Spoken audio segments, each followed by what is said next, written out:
Russia says its military will hold off on attacks along new evacuation routes in Ukraine, and that's to let citizens safely flee the war. But Ukraine calls the move an immoral stunt. Russia's defense ministry says that this was a personal request from France's president. The corridors will be open from major cities like Kyiv, all leading to other parts of Ukraine, Russia, or Belarus, which, as we know, is a close ally of Russia.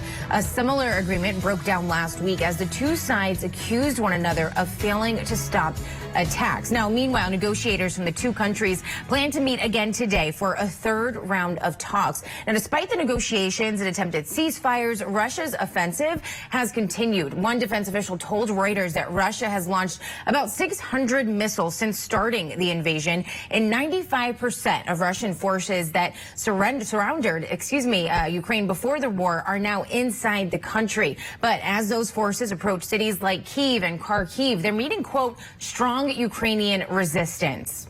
The United Nations Department focused on human rights says that the fighting has killed more than 350 civilians, and it's forced more than 1.5 million people to leave their homes. Now, meanwhile, State Secretary Antony Blinken arrived in Lithuania this morning. He's traveling to several countries in the region to pledge support for both those fleeing the conflict and the countries supporting refugees.